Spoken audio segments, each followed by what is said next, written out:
당신의 위기를 기회로 바꿔주는 위기관리TV 최은규입니다. 위기관리 오디오북은 책 읽기와 같이 좋은 습관으로 가치 있는 행복을 만들어가기 위해 지식을 공유하고 있습니다. 좋아요, 구독은 저에게 큰 힘이 됩니다.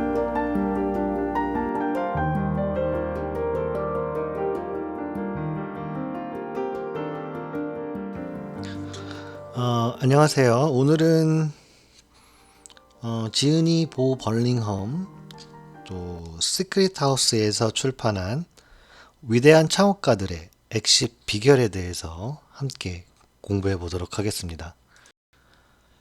출구를 뜻하는 엑싯은 창업가 입장에서는 출구 전략, 투자자 입장에서는 투자 회수를 의미하게 됩니다. 엑싯 전략은 크게 인수합병이나 기업 공개, 매각, 기업 청산 등이 있을 수 있죠. 이러한 것들은 언제인지 시기상의 문제일 뿐이지 모든 기업가들은 자신이 일군 사업을 언젠가는 떠나야만 합니다. 모든 사업이 매각되거나 또 주인이 바뀌거나 청산될 수가 있겠죠. 그래서 이런 창업가는 시간과 선택권이 있을 때 이러한 엑싯에 대한 계획을 하는 것이 필요하게 됩니다. 무엇보다도 중요한 점은 엑싯 계획을 세우기 시작하면 스스로에게 중요하고도 어려운 질문을 할 수가 있는데 그 세 가지 질문에 대해서 잠시 살펴보죠. 첫 번째, 나의 정체성은 무엇인가? 두 번째, 사업을 통해 이루려고 하는 것은 무엇인가?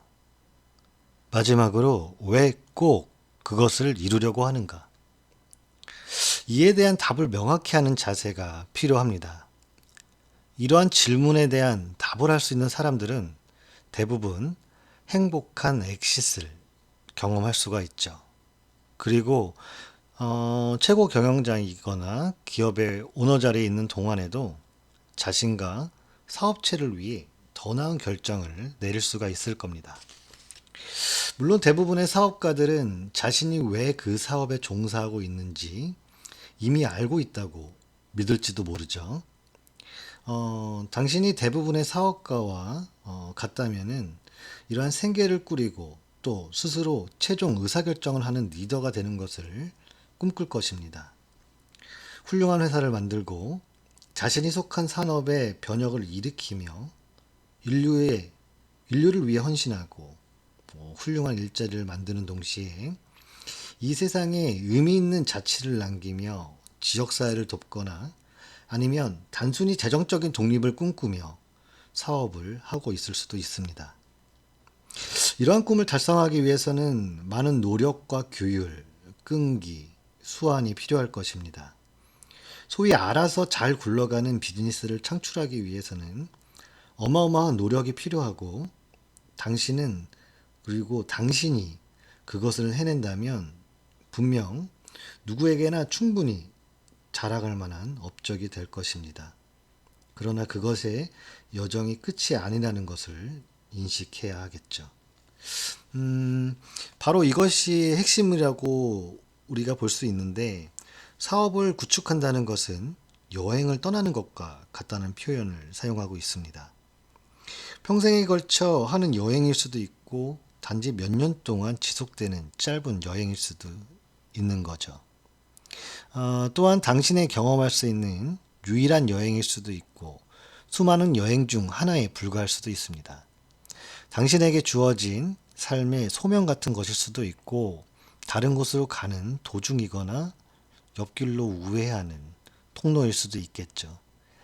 우리가 이 여행에 대해 확실하게 말할 수 있는 한 가지는 그것에는 분명히 끝이 있다는 것입니다. 언제, 어떻게, 왜는 정해진 답은 없지만 꼭 필요한 질문이고 당신이 엑싯에 대해 일찍 생각하기 시작한다면 그리고 단순히 훌륭한 사업체를 만들어내는 것이 여정의 끝이 아니라는 점을 명심한다면 이 세 가지 중요한 질문의 답을 찾는 데 있어 상당한 통찰력을 갖게 될 것입니다. 자, 그럼 엑싯의 4단계에 대해서 함께 살펴보도록 하죠. 1단계는 탐험입니다. 자신의 앞에 놓인 많은 가능성을 살펴보는 것과 더불어서 내면을 반추해보며 이러한 엑싯을 통해 내가 얻고 싶은 것이 무엇인지 혹은 굳이 내가 신경 쓰지 않아도 될 어떤 것이 이런 것들은 무엇인지를 결정하는 과정입니다. 기업을 매각했을 때 받고 싶은 금액과 그것을 몇 년 내에 이루고 싶은지 이러한 것들을 이러한 탐험 과정을 통해 하나의 결과물로 우리가 얻을 수가 있겠죠. 2단계는 전략 수립 단계입니다. 이제부터는 회사를 단순히 제품이나 한 서비스 공급자가 아닌 하나의 상품으로 보는 방법을 알아야 합니다. 엑셋 시기에 맞춰서 기업의 가치를 극대화하는 데 필요한 하나의 과정으로서 이것이 어떤 성격이든 자신이 꿈꾸는 엑싯을 하기 위해 필요한 특징이나 장점 등을 회사에 심는 작업이 요구되는 것이죠. 3단계는 실행입니다. 실제 거래가 일어나기 위해서는 반드시 거쳐야 하는 절차에 해당된다고 볼 수가 있죠. 제3자에 의한 회사 매각이나 경영진에 의한 인수, 또 이러한 자산들의 청산, 자녀에게 증여하는 것, 여러 가지들이 있을 수가 있으나 이것들이 어떠한 형태든지 간에 이행해야 할 절차를 차질 없이 수행해야 하는 단계로 볼 수가 있습니다. 마지막 4단계는 전환의 단계입니다. 이 과정은 표면적으로 어떤 계약을 체결하는 식으로 시작이 되고는 있으나 넥스트로 새로운 삶의 단계가 개시될 때까지 종결되지 않는 단계라고 볼 수가 있죠. 육체적으로나 정신적으로 새로운 도전을 하고 다시 정의된 역할이나 뭔가 완전한 은퇴 생활에 몰입하기 전까지 이러한 엑싯은 아직 종결되지 않았다고 우리는 볼 수가 있습니다.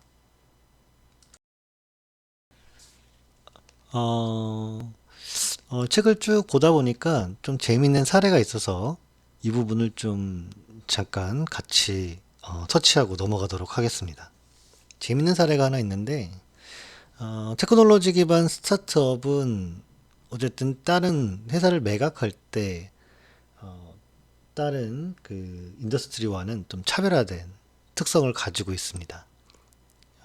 이 얘기는 그 매각 가능성을 인정받는 것이 매출을 달성하거나 일정 수익을 올릴 때가 아니라 이러한 스타트업들은 이러한 사업들은 비즈니스 모델을 증명함으로써 매각이나 많은 가치를 받고 매각할 수 있다는 것인데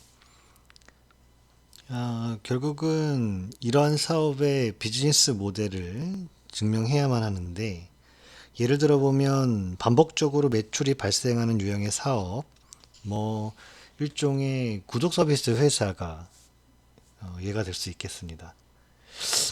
이러한 회사들은 화면에서 보시다시피 한 세 가지를 기록하고 제시할 수 있으면 되는데 고객당 매출 총이익, 고객이 유지되는 시간, 고객 획득 비용 이러한 것들이 해당 유형이 되겠죠.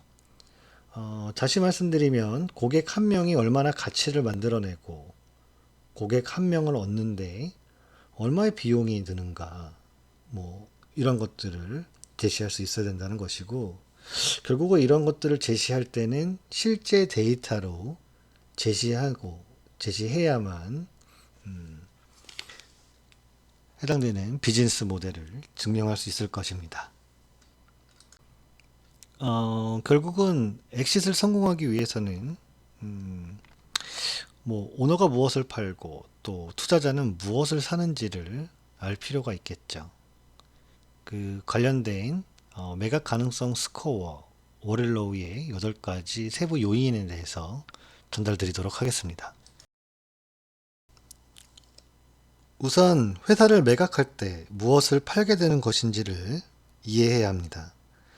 이것에 대한 답은 바로 미래 현금 흐름인데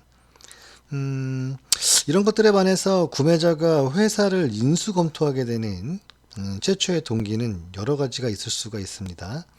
뭐 예를 들어 수입이 늘어난다든지 신시장을 진출하기 위해서라든지 또 나와 경쟁하는 이러한 경쟁업체를 방어하기 위한 수단 등이 될 수 있겠죠.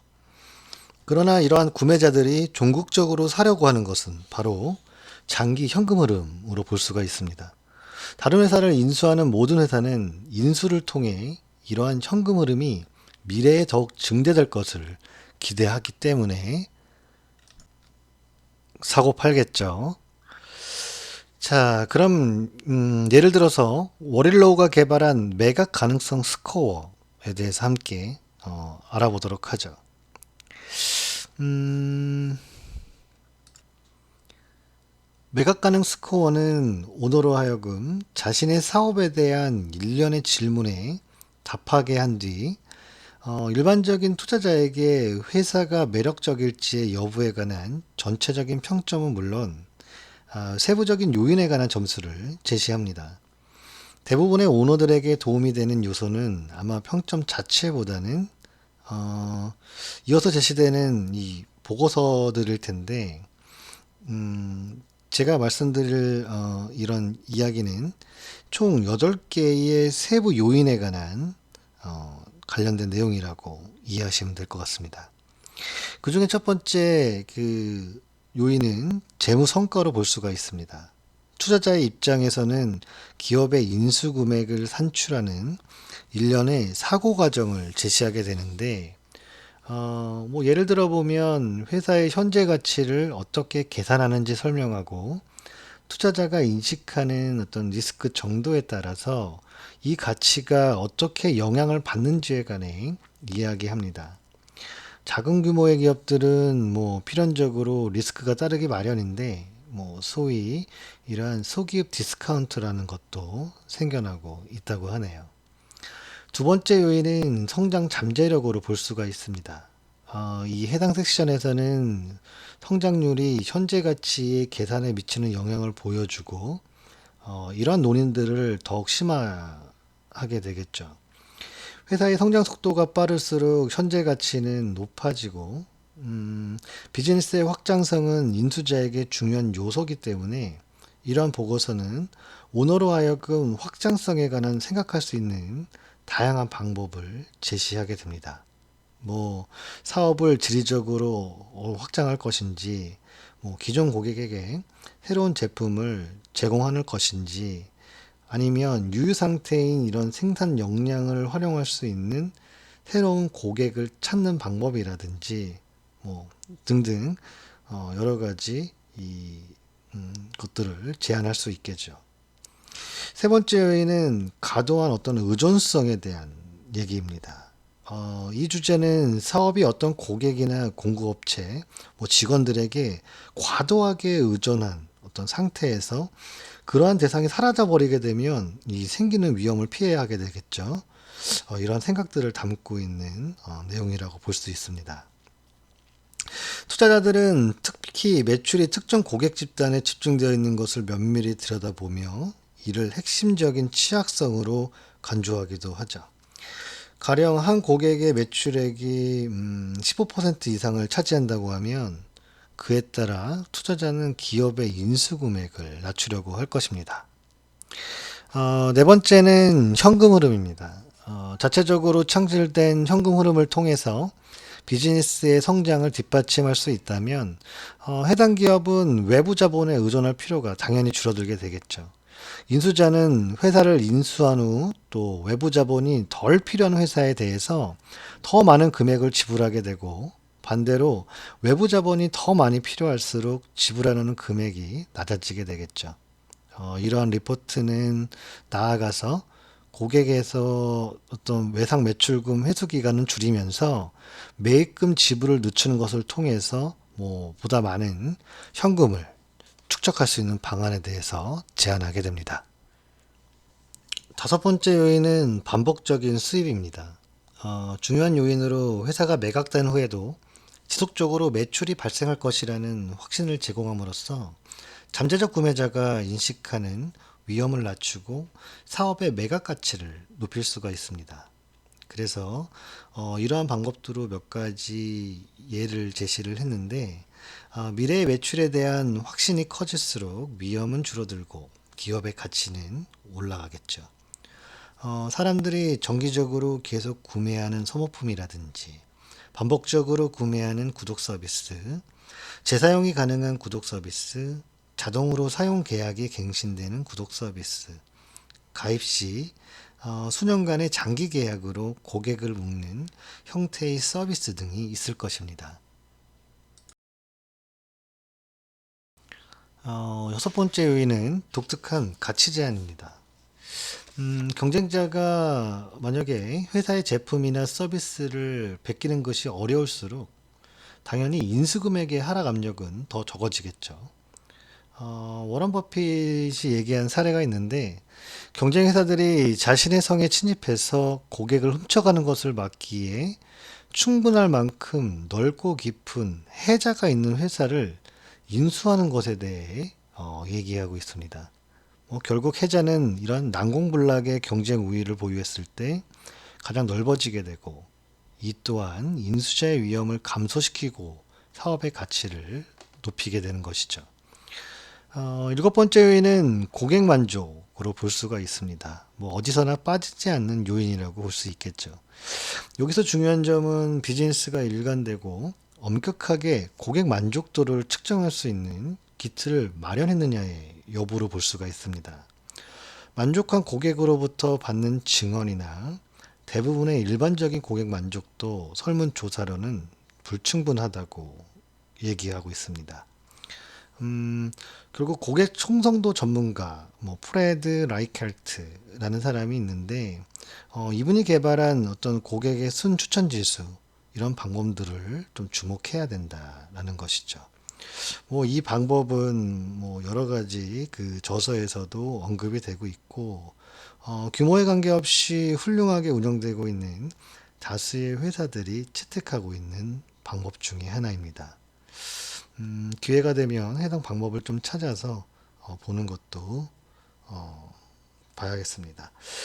이 방법은 단 하나의 질문에 대한 답변을 통해서 성장의 두 가지 중요한 동인의 어떤 고객의 구매 가능성이나 제품을 다른 사람에게 추천할 가능성을 제시하게 되는데 그 질문은 바로 1과 10 사이의 지수로 이 제품을 친구나 동료에게 추천할 가능성이 어느 정도 있는지를 묻고 이때 9 또는 10의 점수를 주는 사람은 소위 추천자로 간주되는데 이들은 제품을 다시 구매하고 다른 이들에게도 추천할 가능성이 높은 사람들로 보는 거죠. 7이나 8의 점수를 주는 사람은 중립적인 고객 또는 이 라이트 켈트식 표현에 따르면 수동적으로 만족한 고객을 얘기한다고 하네요. 그 밖에 모든 점수를 주는 사람은 이탈자로 보고 이러한 추천 지수는 옹호자의 백분율에서 이탈자의 백분율을 빼는 것으로 우리가 산출할 수가 있습니다. 이 방법론은 중소규모의 어떤 민간 기업에서 특히 잘 작동되고 해당되는 이유는 구현하기가 쉽고 투자자들에게도 공통의 언어를 제공하고 저렴해서 또 가장 좋은 거는 예측력이 뛰어나기 때문이라고 합니다. 자, 마지막으로 여덟 번째 경영진의 힘입니다. 이것은 결국 회사의 중요한 의사결정에 있어 오너의 역할에 관한 것으로 볼 수가 있고 고객 관계에 대해 살피는데 고객의 충성도는 오너에게 더 높을 수 있음을 주의해야 한다는 뜻입니다.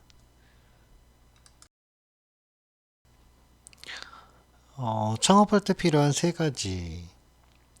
여기서는 어린 나이에 엑시트를 경험한 젊은 오너들 중에 그 중에 좀 성공한 오너의 예를 하나 전달드리겠습니다. 데이브 허시라는 사람이 있었고 이게 한 가지 좋은 예가 될 텐데 이 사람은 자이브 소프트웨어라는 스타트업을 29세에 창업해서 CEO로 일했고 8년 반 동안 성공적으로 회사를 운영한 후 37세 나이로 CEO직을 사임한 사람입니다. 어, 이 사람이 본인 자신이 찾아야 하는 것들에 대해서 본인 스스로가 종합적으로 파악하고 있는 사람이라고 알려져 있는데, 이 사람은 자신이 필요로 하는 것들을 얻기 위해서는 또다시 다른 사업을 처음부터 다시 읽어나가야만 하는 이러한 것이 가능하다는 결론을 내리게 됐고, 거기에 대한 어떤 세 가지 요인을 뽑았습니다. 그 중에 첫 번째는 내가 하는 일에 하나의 통일된 목적이 필요하다. 두 번째는 부족이라고 하며 내 주변에 있는 사람들 간의 어떤 공동체는 반드시 필요하다. 나는 그들의 성과를 낼 수 있도록 체계를 세우고 또한 삶을 더 살아갈 수 있도록 더 잘 살아갈 수 있도록 도와줄 것이다. 그리고 마지막으로는 구조라는 얘기를 했습니다. 내 삶과 내가 매일 전념할 수 있는 무언가를 떠받치는 구조가 필요하다. 그래서 이 사람은 이 세 가지가 사라졌을 때 무슨 일이 벌어지는지 몸소 겪어봤고 절대 아름답지 않은 경험이라고 말했으며 다시 한번 전력을 다해 사업을 한다면 이 세 가지를 갖출 것이다 라고 얘기하고 있죠. 끝이 아니라 또 다른 시작이다 라는 생각이 듭니다. 들으면 들을수록 위기를 기회로 만들어주는 최은규의 위기관리TV였습니다. 감사합니다.